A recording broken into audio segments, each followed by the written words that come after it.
No.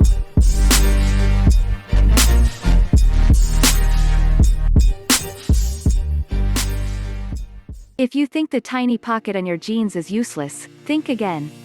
Your clothes have a secret history of their own. 1. Tiny jeans pockets. The first generation of blue jeans only had 4 pockets. One in the back, one in the front, and 2 of those small ones on the front. When people first began wearing jeans, the tiny pocket was made to hold pocket watches, says the Levi Strauss blog. Now that we can check the time on our smartphones, we need much bigger pockets. 2. Button-down shirt loops.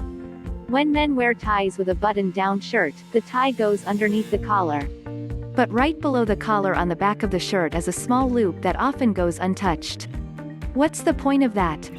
In the 1960s, the menswear brand, Gant, called them locker loops.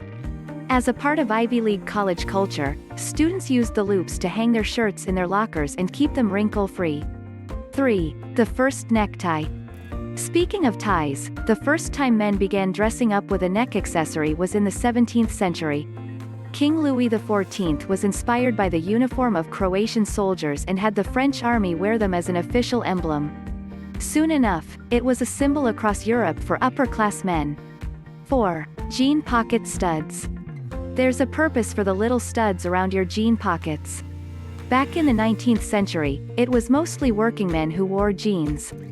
After a long day and extended wear, jeans would rip in the corners of the back pockets.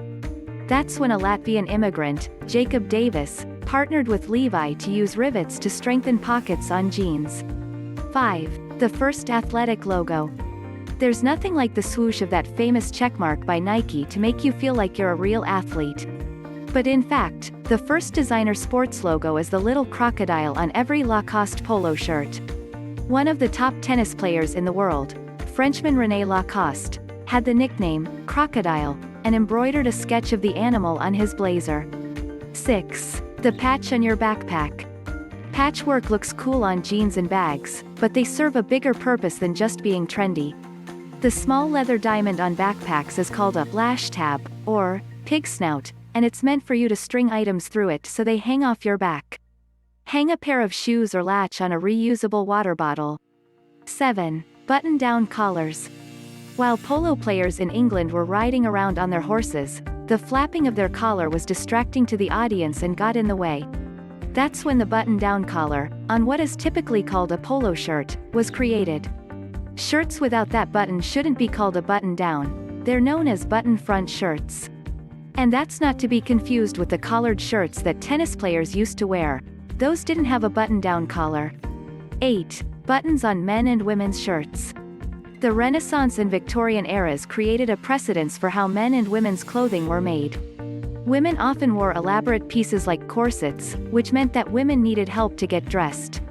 One theory as to why you find women's buttons on the left and men's buttons on the right is because designers may have begun creating women's clothes with buttons on the opposite side of men's clothing so that servants had an easier time dressing ladies. Still to this day, women button up their clothes from the left and men button their clothes on the right.